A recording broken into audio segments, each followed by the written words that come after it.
കഴിഞ്ഞ ദിവസം പുറത്തിറങ്ങിയിട്ടുള്ള ലോക എന്ന സിനിമയുമായി ബന്ധപ്പെട്ട് ചില വർഗീയ പരാമർശങ്ങൾ, വിദ്വേഷ പ്രചാരണങ്ങളൊക്കെ നടക്കുന്നുണ്ട്. സോഷ്യൽ മീഡിയയിലൊക്കെ നമുക്കിത് കാണാൻ പറ്റും.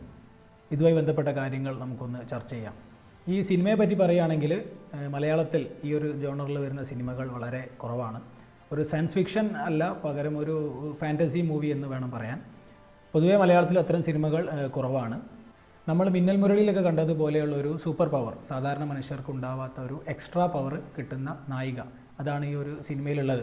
ഈ സിനിമയുടെ ഏത് മേഖല എടുത്ത് നോക്കിയാലും ഇതിൻ്റെ ഒരു story line, making, way of presentation, അതുപോലെ ആക്ടേഴ്സിൻ്റെ പെർഫോമൻസ് എല്ലാം തന്നെ മികച്ചു നിൽക്കുന്നതായിട്ടാണ് നമുക്ക് ഫീൽ ചെയ്യുന്നത്. വളരെ നല്ലൊരു സിനിമയായിട്ടാണ് തോന്നുന്നത്. പ്രേക്ഷകനെ കഥാപാത്രങ്ങളുമായി വൈകാരികമായി അടുപ്പിക്കുന്ന, കണക്ട് ചെയ്യുന്ന എലമെൻറ്റ്സ് കുറവാണ് എന്ന് വേണം പറയാൻ. എങ്കിൽ പോലും സിനിമ വളരെ ഒരു നല്ല ദൃശ്യാനുഭവം തന്നെ പ്രേക്ഷകന് നൽകുന്നുണ്ട്. ഈ സിനിമ ഇപ്പം നേരിടുന്ന ഒരു പ്രശ്നം എന്ന് പറയുന്നത് സോഷ്യൽ മീഡിയയിൽ തീവ്ര വലതുപക്ഷ ഹാൻഡിലുകളിൽ നിന്ന് വലിയ രീതിയിലുള്ള വർഗീയ പരാമർശങ്ങൾ, വിദ്വേഷ പ്രചാരണങ്ങളൊക്കെ ഈ സിനിമയ്ക്ക് നേരെ നടക്കുന്നുണ്ട്. അത് ഒരു പുതിയ അനുഭവമല്ല. ഇതിനു മുമ്പും ഒരുപാട് സിനിമകൾക്ക് നേരെ ഈ രീതിയിലുള്ള പ്രശ്നങ്ങളൊക്കെ നേരിട്ടിട്ടുണ്ട്. ചന്ദ്ര എന്നു പേരുള്ള നായിക കഥാപാത്രം, സൂപ്പർ പവറുള്ള നായിക കഥാപാത്രം, അവരാണ് ഈ സിനിമയെ മുന്നോട്ടേക്ക് കൊണ്ടുപോകുന്നത്. അവർക്ക് ഈ ഒരു സൂപ്പർ പവർ കിട്ടാനിടയാക്കിയ ഒരു സാഹചര്യമുണ്ട്, അവരുടെ ഒരു പാസ്റ്റ് ഉണ്ട്. ആ കഥാപാത്രത്തിൻ്റെ ആ ഒരു പാസ്റ്റിനെ ഇവർ ഹിന്ദുത്വ ഐഡിയോളജിയുമായിട്ട്, ഹിന്ദുത്വ വിശ്വാസവുമായിട്ടാണ് ബന്ധിപ്പിക്കുന്നത്, കണക്ട് ചെയ്യുന്നത്. ഈ ഒരു നായികയുടെ കുട്ടിക്കാലമൊക്കെ ഈ സിനിമയിൽ കാണിക്കുന്നുണ്ട്. ഇവരൊരു താഴ്ന്ന ജാതിയിൽപ്പെട്ട കുട്ടിയായിരുന്നു, അവരുടെ കുടുംബമൊക്കെ താഴ്ന്ന ജാതിയിൽപ്പെട്ടതായിരുന്നു. അപ്പോൾ ഇവരുടെ നാട്ടിൽ ഉയർന്ന ജാതിക്കാരായിട്ടുള്ള ആളുകളുടെ ഒരു അമ്പലം, രാജാക്കന്മാരുടെയൊക്കെ ഒരു അമ്പലമുണ്ട്. അവിടേക്ക് ഇവർക്ക് പ്രവേശനമല്ല.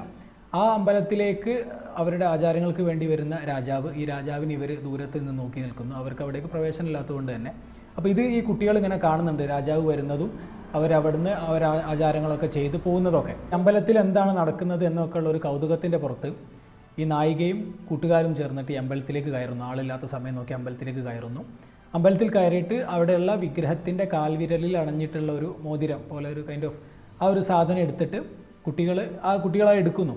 അപ്പോൾ ഇത് യാദൃശ്ചികമായിട്ട് അതിലെ പോകുന്ന ഒരാൾ കാണുന്നു, ഈ അമ്പലത്തിലെ പൂജാരി ഈ ഒരു കാര്യം കാണുന്നു. കുട്ടികൾ ഈ മോതിരം എടുത്തിട്ട് അവരുടെ താഴ്ന്ന ജാതിക്കാരുടെ അമ്പലത്തിലുള്ള അവരുടെ വിഗ്രഹത്തിൻ്റെ കാലിൽ അണിയുന്നു. ഇതാണ് സംഭവിക്കുന്നത്. ഇത് നേരത്തെ തന്നെ പൂജാരി കണ്ടിട്ടുണ്ട്, ഈ കുട്ടികളെ അമ്പലത്തിൽ കയറിയതൊക്കെ. ഈ ഒരു കാര്യം അറിഞ്ഞ രാജാവ് രാജാവിൻ്റെ പടയെ ഉപയോഗിച്ചിട്ട് നേരത്തെ പറഞ്ഞ ആ ഒരു താഴ്ന്ന ജാതിക്കാരെ, അവരുടെ ആ ഒരു കമ്മ്യൂണിറ്റിയെ മുഴുവനായിട്ട് ഇല്ലാതാക്കാൻ വേണ്ടിയിട്ടുള്ള ഉത്തരവ് കൊടുക്കുന്നു. അതിൻ്റെ ഭാഗമായിട്ട് പടകൾ വരുന്നു. പക്ഷേ കുറച്ച് ആളുകളൊക്കെ അവിടെ നിന്ന് ഓടി രക്ഷപ്പെടുന്നു. പിന്നീട് ഈ ഓടി രക്ഷപ്പെട്ട ഒരു ഗുഹയിൽ ഒളിക്കുന്ന സമയത്താണ് ഈ കുട്ടിക്കൊരു സൂപ്പർ പവർ കിട്ടുന്നത്. പിന്നീട് അവിടെ വെച്ച് തന്നെ രാജാവിൻ്റെ ആളുകൾ ഇവരെ പിടിച്ചുകൊണ്ടുപോകുന്നുണ്ട്. കൊണ്ടുപോയിട്ട് ഈ കുട്ടിയെയും കുട്ടിയുടെ കുടുംബത്തെയൊക്കെ പൂർണ്ണമായിട്ട് കൊല്ലുന്നു. അതോടൊപ്പം തന്നെ ഈ താഴ്ന്ന ജാതിക്കാരുടെ അമ്പലം, ഉയർന്ന ജാതിയിൽപ്പെട്ട ആളുകൾ, രാജാവിൻ്റെ ആളുകൾ വന്നിട്ട് പൂർണ്ണമായും കത്തിച്ച് നശിപ്പിക്കുന്നു. ഈ ഒരു കുട്ടിയെയും ഇവർ കൊല്ലുന്നുണ്ട്, കുത്തി കൊല്ലുന്നു. പക്ഷേ നേരത്തെ പറഞ്ഞതുപോലെ കുട്ടിക്ക് ഒരു സൂപ്പർ പവർ അതിന് മുമ്പ് തന്നെ കിട്ടുന്നുണ്ട്. ആ സൂപ്പർ പവർ ഉപയോഗപ്പെടുത്തിക്കൊണ്ട് ഈ മരിച്ച കുട്ടി വീണ്ടും ജനിച്ചു വരുന്നു. അവിടെ വന്നിട്ടുള്ള എല്ലാ രാജാവിൻ്റെ പടകളെ മുഴുവൻ ഈ കുട്ടി, ചെറിയ കുട്ടി പൂർണ്ണമായിട്ടും നശിപ്പിക്കുന്നു. എല്ലാവരെയും കൊല്ലുന്നിട്ട് ഈ കുട്ടി വിജയിക്കുകയാണ്. അതായത് താഴ്ന്ന ജാതിയിൽപ്പെട്ട ഈ ഒരു കുട്ടിയാണ് ഉയർന്ന ജാതിയിൽപ്പെട്ട രാജാവിൻ്റെ പടയാളികളെ മുഴുവനായിട്ടും കൊല്ലുന്നത്. കൊന്നതിന് ശേഷം ഈ കുട്ടിയോട് കുട്ടിയുടെ അമ്മ പറയുന്നു, ഓടി രക്ഷപ്പെടാൻ വേണ്ടി പറയുന്നു. അപ്പോൾ ഈ കുട്ടി ആ കാട്ടിൽ നിന്ന് ഓടി രക്ഷപ്പെടുന്നതായിട്ടാണ് കാണിക്കുന്നത്. ഇതാണ് നേരത്തെ പറഞ്ഞ തീവ്ര വലതുപക്ഷ ഹാൻഡിലുകളെ ചൊടിപ്പിച്ചിട്ടുള്ള ആദ്യത്തെ പ്രശ്നം എന്ന് പറയുന്നത്. ഹിന്ദു ഐഡിയോളജിയിൽ നിലനിന്നിരുന്ന ജാതി സമ്പ്രദായം, ഉയർന്ന ജാതി, താഴ്ന്ന ജാതി, ദൈവങ്ങളിൽ പോലും നിലനിന്നിരുന്ന ഇത്തരത്തിലുള്ള ജാതീയമായിട്ടുള്ള വേർതിരിവുകൾ, ഇതൊരു സിനിമയിലൂടെ തുറന്നു കാട്ടപ്പെടുന്നു. ആ സിനിമയ്ക്ക് വലിയ രീതിയിലുള്ള അക്സെപ്റ്റൻസ് കിട്ടുന്നു. ആ സിനിമ ഒരു പാൻ ഇന്ത്യൻ ലെവലല്ല, മറിച്ച് ഒരു ഇൻ്റർനാഷണൽ സ്റ്റെപ്പായിട്ട് മാറുന്ന സമയത്ത്, അവരിൽ നിലനിന്നിരുന്ന ഇത്തരത്തിലുള്ള പ്രശ്നങ്ങൾ തുറന്നു കാട്ടുന്ന സമയത്ത് അത് അവർക്കൊരു വലിയ രീതിയിലുള്ള ഒരു പ്രശ്നമായിട്ട് വരുന്നു. പിന്നീട് ഈ ഒരു സിനിമ ഇങ്ങനെ മുന്നോട്ട് പോവാണ്. വളർച്ചയുടെ ഒരു ഘട്ടത്തിൽ വെച്ച് ഒരു ക്രിസ്ത്യൻ പുരോഹിതൻ വന്നിട്ട് ഈ ഒരു കുട്ടിയെ, നമ്മളിപ്പോൾ ഈ തളയ്ക്കാന്നൊക്കെ പറയും, ആ രീതിയിൽ ഈ ഒരു കുട്ടിയെ അണ്ടർ കൺട്രോളിൽ കൊണ്ടുവരുന്നുണ്ട്. ഈ കുട്ടിയെ പിടിച്ചു കൊണ്ടുവന്നിട്ട് ആ ഒരു പുരോഹിതൻ അദ്ദേഹത്തിൻ്റെ കൺട്രോളിലേക്ക് കൊണ്ടുവരികയാണ്.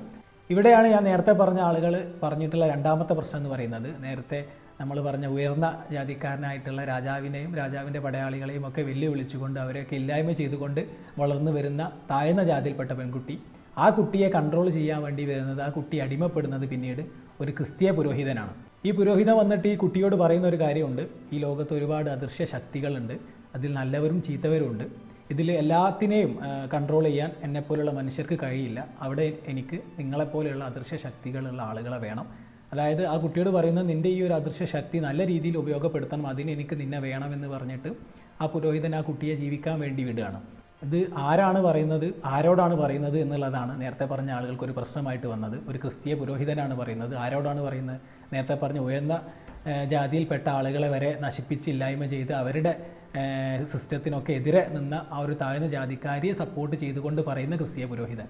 അതാണ് ഇവിടുത്തെ പ്രശ്നം.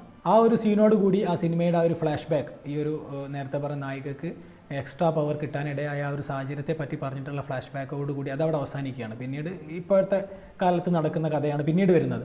അവിടെ ഇവിടെയും നേരത്തെ പറഞ്ഞ ആളുകൾക്ക് വിമർശിക്കാൻ പാകത്തിനുള്ള ഒന്നും തന്നെ കിട്ടിയിട്ടില്ല. ഞാൻ നേരത്തെ പറഞ്ഞ ആ രണ്ട് കാര്യങ്ങളും ഏത് സിനിമയിൽ, ആര് നിർമ്മിച്ച സിനിമയിൽ, ആരുടെ സിനിമയിൽ വന്നു എന്നുള്ളതാണ് മൂന്നാമത്തെ പ്രശ്നം. ഈ സിനിമ സംവിധാനം ചെയ്തിട്ടുള്ളത് ഒരു ക്രിസ്ത്യൻ ആയിട്ടുള്ള ആളാണ്. ഇത് നിർമ്മിച്ചിട്ടുള്ളത് ദുൽഖർ സൽമാനാണ്, അദ്ദേഹം മുസ്ലിമാണ്. അതുപോലെ ഇതിലൊരു മെയിൻ ക്യാരക്ടറായിട്ട് വരുന്ന നടൻ അദ്ദേഹം മുസ്ലിമാണ്. അപ്പോൾ ഇത്തരത്തിൽ മുസ്ലിമും ക്രിസ്ത്യാനും ഒക്കെ ചേർന്നിട്ട് ഹിന്ദു ഐഡിയോളജിയെ അല്ലെങ്കിൽ ഹിന്ദു ഐതിഹ്യങ്ങളെ, അനുഷ്ഠാനങ്ങളെ ഒക്കെ മോശമായി ചിത്രീകരിക്കുന്നു എന്നാണ് നേരത്തെ പറഞ്ഞ തീവ്ര വലതുപക്ഷ ഹാൻഡിലുകളിൽ നിന്ന് വരുന്ന അവരുടേതായിട്ടുള്ള അഭിപ്രായങ്ങൾ.